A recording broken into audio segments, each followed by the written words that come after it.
Hello, everyone. So this lecture is going to be covering Chapter 6, Public Opinion, and that actually starts us on Part 2 of the book for politics. So the way your book is laid out, it's got 5 sections, and so we have covered Part 1, which is the foundations. So that was chapters 1 through 5.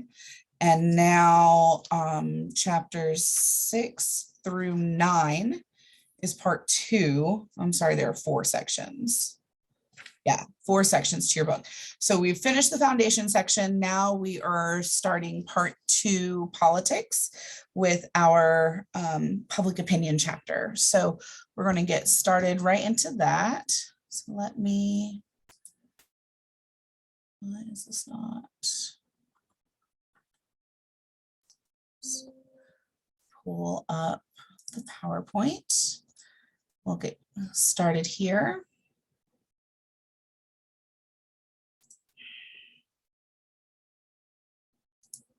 Come on. Okay, there we go.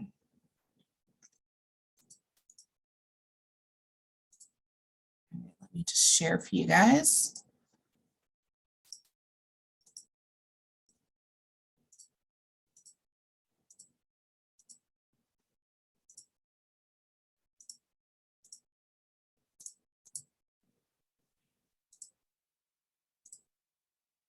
All right, so the public opinion chapter starts on page 148 for those of you who are following along in the book. So Susanna Hupp, pictured on the left, and Justin Gruber, pictured on the right, were both present during episodes of gun violence. These events pushed Hupp to advocate for more gun rights and Gruber to speak out for more restrictive gun laws. How do political opinions form, and how do government officials respond to shifts in public opinion? So both of them experience the same sort of event, but it engaged them both in different ways, which happens all the time. And a lot of that has to do with someone's background, their upbringing, their family, their friends, already personally held values and beliefs. All of those things impact what your political and public opinion becomes. So there are 5 chapter goals for this chapter. Describe Americans' core political values and ideologies, which is right at the beginning of the chapter. Describe the major forces that shape public opinion. Explain how Americans' level of political knowledge affects public opinion and democracy. Explain the relationship between public opinion and government policy. And explain how surveys and big data can accurately measure public opinion. So starting right out the gate, public opinion is citizens' attitudes about political issues, leaders, institutions, and events. So it's basically what your core values and beliefs are, and it's about these particular issues. So political issues, leaders, institutions, events, that kind of thing. Your values or beliefs are principles that shape those public opinions. So yeah, it's really that simple. So your public opinion is formed basically by your background, by things that you believe in, and then all of that leads you different ways on different issues depending on your personal experiences. And then sorry, every time without fail. And then your book also talks about your attitude towards particular issues. So attitude is also used to describe opinion. So it's a specific preference on a particular issue, right? Like that's an opinion, like hopefully that is almost redundant and that you guys already know that. I'm sure you do. Okay, so we as a country and as a society have certain shared fundamental values. And a lot of that has to do with how our country was founded, what the Constitution laid out, and most Americans are taught and raised to exemplify those values and to try to live by them. So it's not always in actual practice, but in theory, we want to focus on the things that we talked about in chapter 1. So remember the liberty, democracy, and equality of opportunity. So remember, like we talked about in the civil liberties chapter, liberties are your freedom from government interference, from government control. The whole idea was to have federal government be small and to make sure that there wasn't a lot of government overreach on basically minding other people's business. Like that's the real like short of it. There also have been, changes to that over the years. Like I mentioned in chapter 5, the recent rulings that came out with the Supreme Court, that has been problematic because by restricting that right to privacy for individuals, that inherently, I'm so sorry, I hope I don't do this the entire lecture. That is in direct contradiction of liberty as defined by all of our political founding documents. So we'll see, how that continues to play out. So, so real simple, right? Civil liberties are your freedom from, your civil rights are your freedom to. So freedom from government interference. The next thing that as a general rule, we all share a common denominator of agreements on is equality of opportunity. So a widely shared American ideal that all people should have the freedom to use whatever talents and wealth they have to reach their fullest potential. So, and we talked about equality of opportunity before, and there's a difference between equity and equality. And in recent years, a lot of shift has gone towards researching equity because equality doesn't always make things equal. So, which sounds crazy, but I discussed that in one of the previous lectures, so I won't dive into that again. And if you haven't watched all the lectures, feel free to go back and watch them. So, and then the third thing that we all kind of share is the idea of democracy, which I'm trying to find where they have that listed on your book. So they don't define that in the side like they usually do in your book, but democracy we defined in previous chapters, right? That's the opportunity for us as citizens and individuals to basically partake in our political process and to have a voice in what happens. So the slideshow defines it as a system of rule that permits citizens to play a significant part in the governmental process.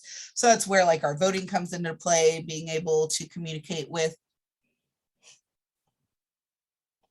our elected officials and to be able to remove people when we don't agree with what they do. So one of the things, and I'm not sure if it's going to come up here. Oh, it is in the next slide. Okay, so I'll hold off on that. So figure 6.1, which is on page 153, show the different core values that we all tend to hold dear. The level in which we find them to be important varies on the individual though. So this says percentage who say each is very, somewhat, or not to, or not at all important to maintaining a strong democracy in the United States. Oh gosh. National elections being open and fair. So the people who answered like very, like that was number one. That's not the case with the somewhat or not at all. It's very different, but most people felt like national elections being open and fair were of the utmost importance. Next was a system of checks and balances dividing power between the president, Congress, and the courts. Then people having the right to nonviolent protest. Right of the people with unpopular views are protected, which is the rights of the minorities. News organizations are free to criticize political leaders. So that was like the least important. A lot of people don't understand freedom of the press, and so they don't understand that that is also an integral part of the success of our system, which we'll be talking about in the next chapter for the media. So, and then you see the numbers shift a little bit when you talk about that they find it somewhat or not at all. Some of these questions, like, okay, you don't understand how the news works, you don't understand freedom of the press, fine. Like, this one makes sense. People don't want to hear opinions that differ from their own. So this kind of makes sense about rights of the people with unpopular views being protected. A lot of people don't understand the right to protest peacefully is also protected and is a vital part of our system being successful. But these kill me. National elections being open and fair. How are there people who don't think that's important at all? Like, how is that not zero? Everybody should think that's important. Same with the systems of checks and balances. These are people who either never took an American government class or it's been a hella hot minute since they took an American government class. So, so some of these numbers are surprising and some of them are not. So our main focus gets kind of broken up and simplified. So, you know, we all kind of agree on liberty, equality of opportunity, and democracy, but we disagree in how those things should be implemented in real world situations. Then we start talking about some of our division for our beliefs and values with our political ideologies. So the definition of political ideology is a cohesive set of beliefs that forms a general philosophy about the role of government. Okay, so you get your political ideology and your values and beliefs, which all form your public opinion, again through your personal experiences, your background, the people who are close to you. All of those things impact how you decide this is what I believe and in this particular issue. So like we talked about before a little bit, we are definitely a two-party system. We have third parties, minor parties, no parties, all of that good stuff. But the two major ones, as we know, are Democrat and Republican, liberal, conservative, right? Like those are the status quo top two when it comes to political leanings. So there are a few progression points when it comes to the term liberal, which your book discusses underneath the figure on page 153. So the definition of liberal: today this term refers to those who generally support social and political reform, governmental intervention in the economy, more economic equality, expansion of federal social services, and greater concerns for consumers and the environment. But you'll see that it has shifted a little bit over time. You know, they talk about classical political theory. It was someone who favored individual entrepreneurship and was suspicious of government and its ability to manage economic and social affairs. Libertarians believe that today, like liberal doesn't really, which is where they get libertarian, okay? But that's not quite like what you would define as a liberal today. The proponents of a larger, more active government called themselves progressives. A lot of them still do, because liberal and conservative are used sort of almost like as curse words in the political realm, right? So a lot of people find other ways to describe themselves that they might feel is less alienating.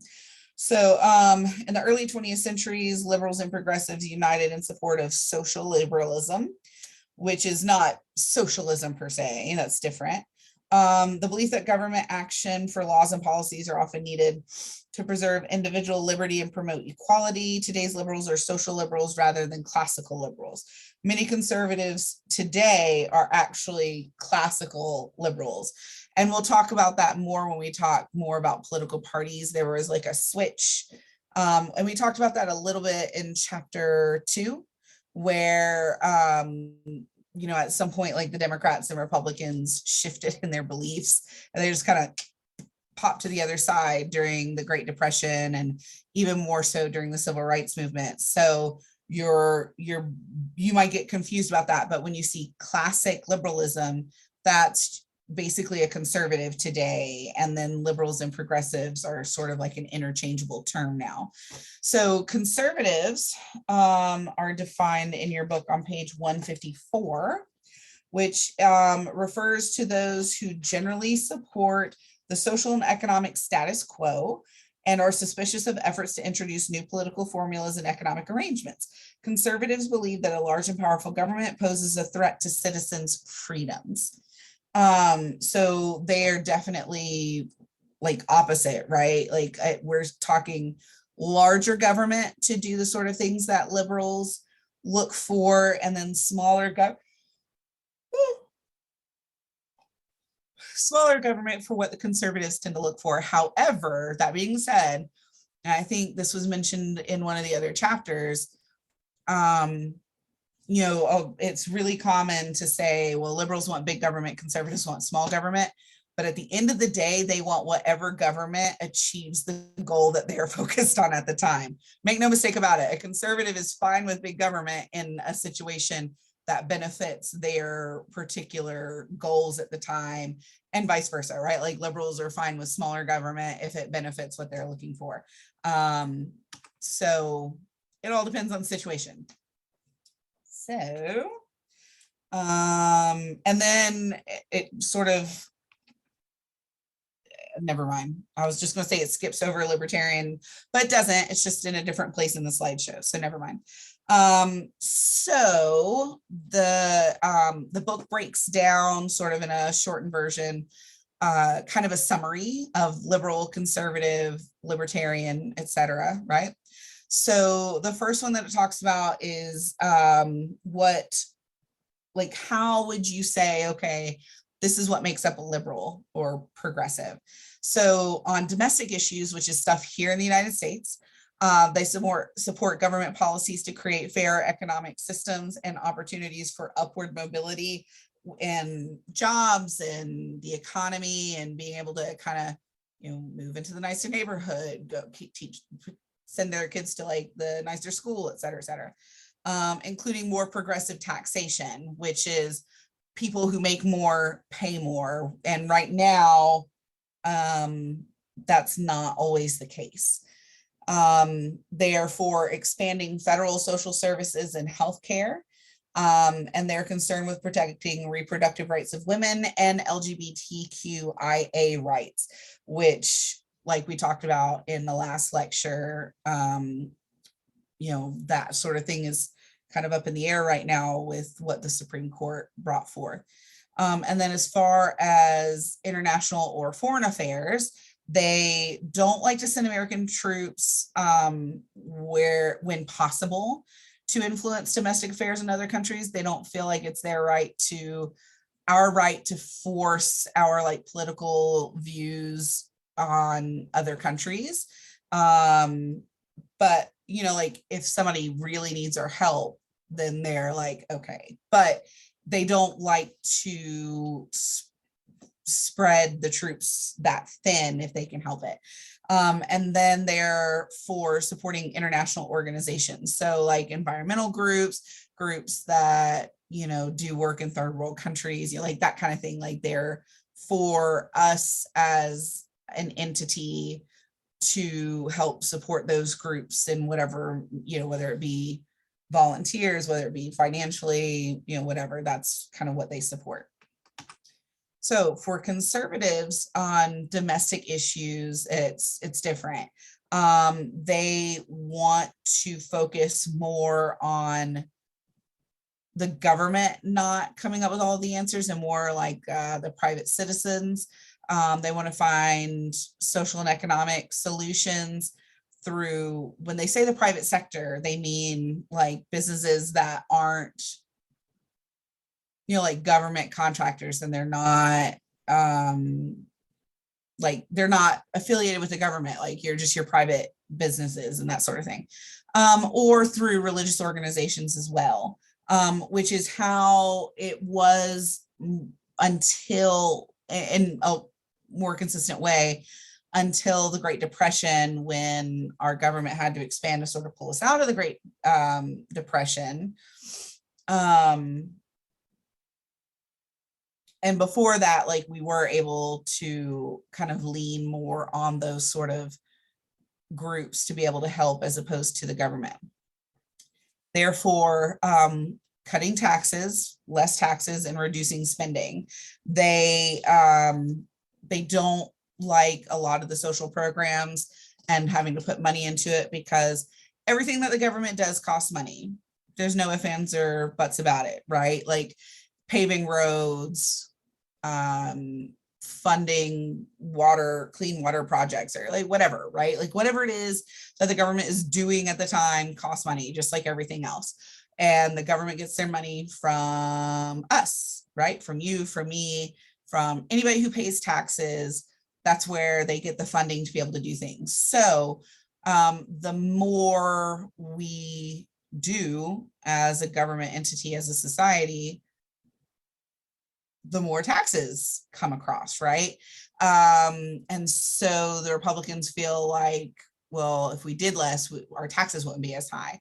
And liberals feel like, but we should be doing more for our people. And if the people at the top were paying their fair share in a way that a lot of them get around and don't, then these programs could happen without it killing the average man and woman. And then they're more for traditional family arrangements and family units.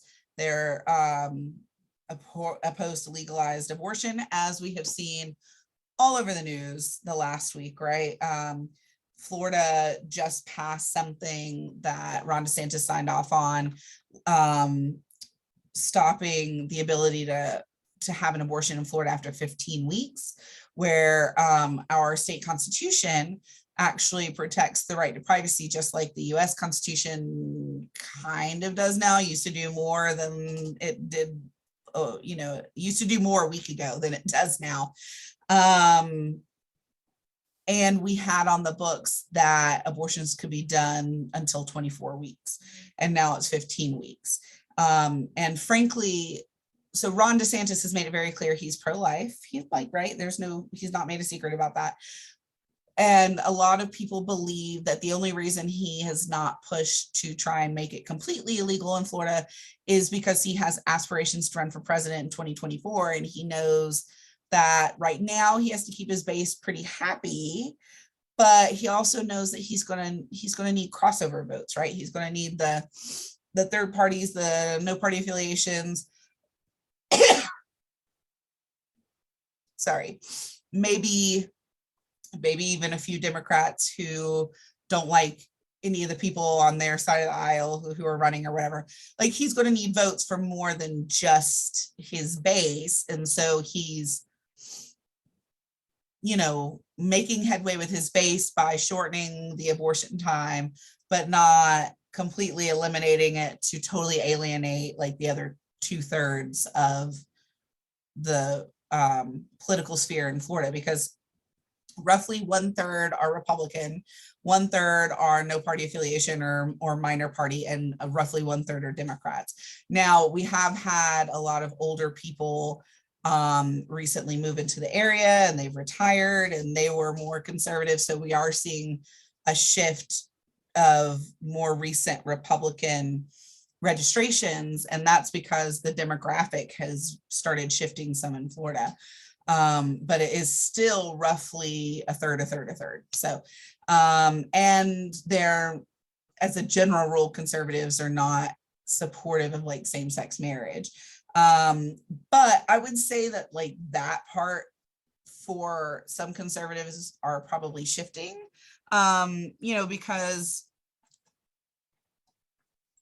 as people are more open about their sexuality, people are finding that, see, used to, a lot of people would be like, well, I don't know any gay people, like that's just not like a thing. And a lot of times they did, but those people were not open because they weren't comfortable because of the retribution that came. So now that people are more open about it, more and more people are like, oh, like turns out somebody I like really admire, somebody I really care about is, and, and maybe I put my foot in my mouth or whatever, so a lot of people are shifting away from that. Now, like I've heard, and you've probably heard this phrase too, oh, well, you can love the sinner and hate the sin. Who are of